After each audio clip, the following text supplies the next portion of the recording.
Hi everybody, and thank you for that introduction. So what are we here to talk about today? Well, what we're going to do is we're going to start by looking at the key ways that consumer behavior is different when people are shopping online versus when they're shopping on the high street. And then Oscar is going to share some of our ideas about what fast-moving consumer goods companies can do to make the most from this opportunity. But before we get into it, we're going to take a little trip down memory lane to 1995. So to refresh our memories a little from something like 20 years ago, here are some of the newspaper headlines from that year. And if you're more interested in popular culture, then you might be interested to know that this was the year that the first totally CGI animated movie came out, thanks to Disney. And Michael Jackson was #1. And in technology, the DVD first appeared.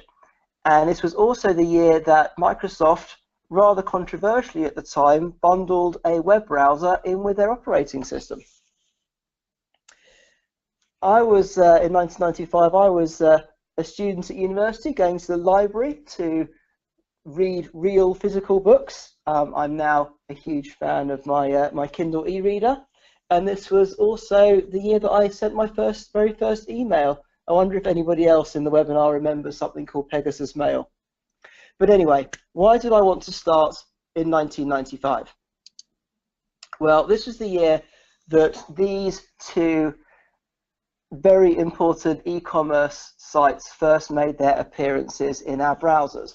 And in case they look a little bit different today, this is who they are.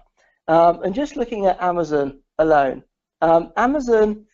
last year, Amazon's turnover was something like $136 billion, and it's still growing at something like 25% a year, and that's just one e-commerce store. So we all appreciate e-commerce is pretty important. And now, most of us don't think twice about buying consumer electrics, holidays, flights, etc., car insurance and other financial products and services online, and in fact a whole host of other products. I don't know about you, but I even go online to buy a taxi, even when I'm on the street, around the corner from a taxi rank. But why not fast-moving consumer goods? Well, actually, that's not quite true. You can buy grocery products online, but the overwhelming majority of grocery products are still bought in traditional stores. And where we can buy them online, it's mainly in stores, sites created by those traditional high street retailers who are really just replicating their analog sites in a digital world.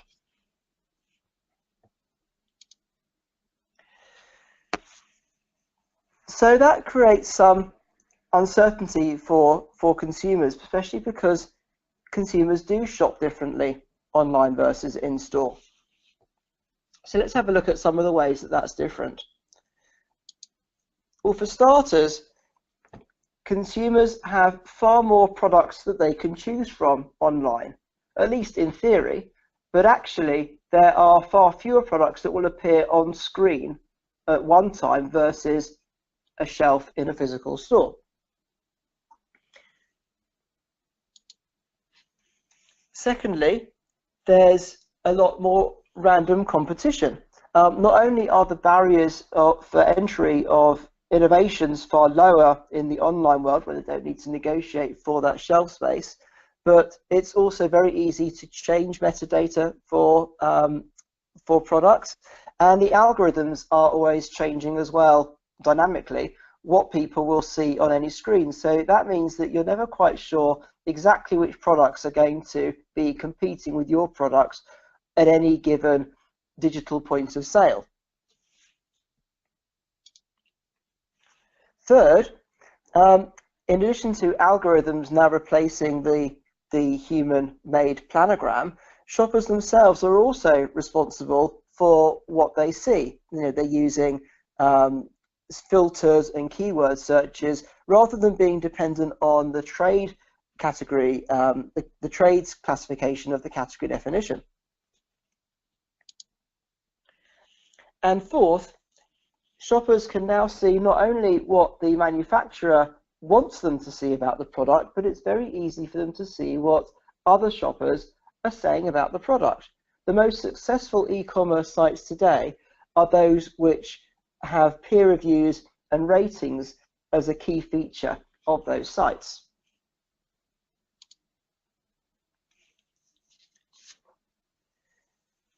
So this uncertainty creates opportunity for us and prompts a number of questions about how we might be doing things a bit better. For instance, how do we go beyond the constraints of the packaging to communicate with consumers at point of purchase in the digital world? Secondly, what does assortment optimization even mean when it's not distribution which is limited, but the screen size that shoppers are using to buy their products? And with everything being faster and data being more instantly collected and more available, how can we make better use of that immediate feedback in terms of what shoppers are saying and doing to better inform our communication, our innovation and assortment, and also our pricing strategies?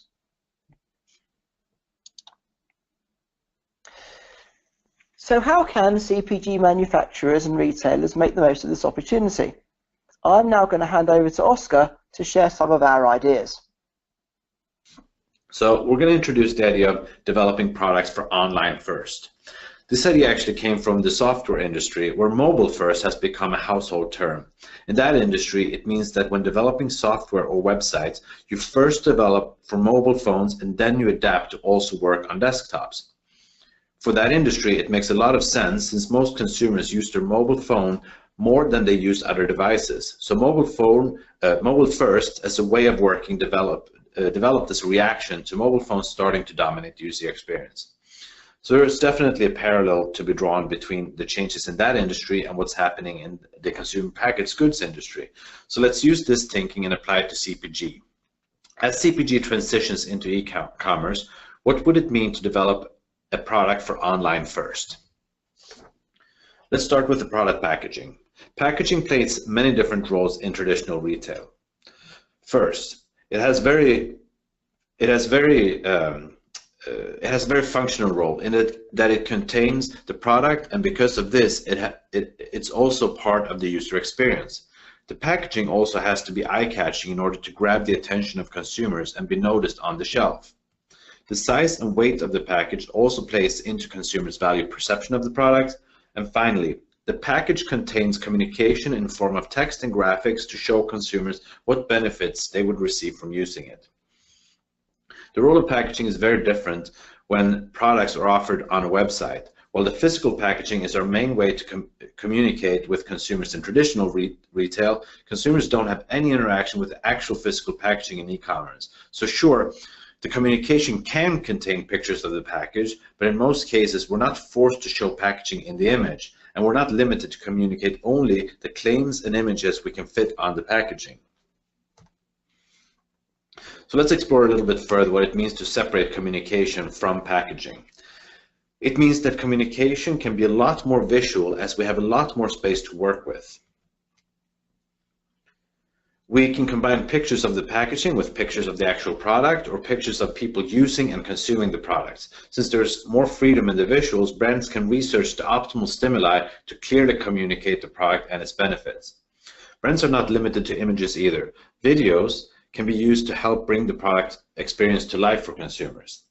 And while images and videos are great at giving a quick overview of the products, brands can also include much more detail about the product on an e-commerce site, and brands can do this without cluttering the actual packaging with too much text.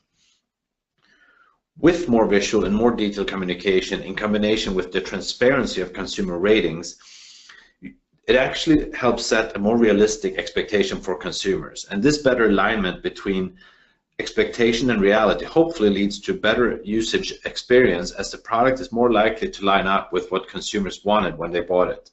So now let's think about how physical packaging can be can be designed when it doesn't have to grab the attention of consumers and communicate benefits at the shelf. First, rather than focusing on making the package look good on the store shelf, brands can make packaging look good in consumers' home. Packaging can be less clutter with less text, and the visual language can be more subtle, as the product doesn't have to grab consumer attention in the store. Designing packaging for looking good in the store, in the home, can translate into packaging that consumers are proud to have on their counter or next to their sink. This makes it more likely for the product to be front and center and more likely to be top of mind in the consumer's life. This in turn can lead to both better loyalty as consumers interact with the brand more throughout the day, and it can also lead to more usage occasions for the product, and it's not tucked away in a cabinet. If brands don't have to design for the store shelf, then there's also the opportunity to optimize packaging for better usage experience, perhaps by making it easier to grip or making it easier to pour from or less likely to spill. There can of course be a balancing act between designing for usage and designing for looks, but both have to have the potential to drive loyalty as the product fits better in the consumer's life. By designing for online firms, brands could also optimize the packaging for more efficient shipping, which could result in lower overall cost for consumers. So this could mean that the packaging has a better shape for fitting into a shipping box, or maybe eliminate the need for a shipping box completely. It could also mean creating a product size that warrants a price that's high enough to be included in a free shipping program. Now that we've discussed how to rethink the packaging for e-commerce, let's take the discussion up to the portfolio level and what brands can do to build product portfolios tailored for e-commerce. First, not being limited by having to get shelf space, brands can build larger product portfolios that cover the needs of more consumers and that can cover more usage occasions. Brands can also make better use of their portfolio by using the e-commerce website to showcase more of their products. When consumers click on one variety, there's an opportunity to present other varieties from the same product line as part of the communication. And by doing this, consumers might find a product in the brand's portfolio that fits what they were looking for, even if they didn't click on that variety first. Having more products in the portfolio can also increase the chance of showing up in consumer search results. By offering more variety, possibly with strategic naming, brands are able to get in front of many more consumers depending on what search terms they use to navigate the category. And showing up in the search results is the equivalent of having a good shelf position. People can't purchase a brand unless they're able to find the product. Another way that a brand can let consumers explore their product portfolio is to bundle different products together. This strategy is made a lot easier in e-commerce by not having to ship and coordinate across physical stores and fitting the bundle into shelves. By offering variety packs at a discount, brands can lower the bar for consumers to try new product varieties, and bundles can also help overcome shipping requirements. So one issue in many CPG categories, is that products can be too cheap to be part of free shipping programs, and some products are also not meeting cost per weight or size requirements. These issues can sometimes be overcome by bundling different products together so that the total bundle achieves a reasonable cost per weight to make shipping economical. Depending on the branding category, the bundle can be a value pack where consumers get more of the same for better value, or a variety pack can also leverage the larger part of the product portfolio. At this point, we've discussed the packaging and the product portfolio, but we have yet to address the uncertainty that's brought by easier comparison of brands and prices across retailers. Anticipating consumer reaction to the different pricing strategies is difficult in brick and mortar, but it's even more difficult in e-commerce where the competitive set keeps changing. To start with, consumer price sensitivity is influenced by a combination of the absolute price and the relative price to competitors. Not having a good view of what substitutable product consumers will compare against hurts the brand's ability to predict how much consumers would be willing to pay for a product, or for the brand to anticipate what will happen to sales if the retailer decides to change the price. And ultimately, it makes it hard to come up with a fine-tuned price and portfolio strategy that helps the brand compete effectively. But don't get us wrong, you should absolutely pay attention to price thresholds and build a portfolio of products that play into the appropriate price tier. But we are, however, arguing that a large part of the solution to protect sales in this situation is to also create products that offer meaningful and valuable differentiation compared to other products in market. And there are two reasons for this. The first reason is so that regardless of which competitor the product is being compared against, it has this clear point of differentiation that makes the price less relevant in the purchase decision. If a brand offers very unique benefits, then it becomes less relevant to that the competitors may be sold at a lower absolute price. The other reason for focusing on a meaningful differentiation is to make consumers shop for the specific product rather than the category. When the search on the e-commerce site is broad in general, the product risks being lost in a list of search results and sometimes filter out by selecting maximum price. But if the product is unique and recognizable enough, it is possible to get consumers to search for the specific products and eliminating the risk of being lost in a long list. If the brand has done all of this, then there's a huge potential upside in the form of offering subscription pricing. If you can offer a product that provides the unique and meaningful value to consumers, then they might be willing to go for the convenience of a subscription. And this could bring long-term value for both the consumer and the brand. This is a good time to also mention that in e-commerce, consumers will evaluate your product as a total experience that also includes shipping speed and customer service. So it's important for brands to choose their partners carefully so that they can deliver the total product experience to consumers.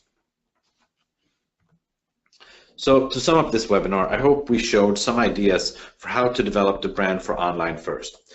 We've covered how rethinking the package can lead to products that fit better in consumers' life and create better communication that takes advantage of the possibilities of a website.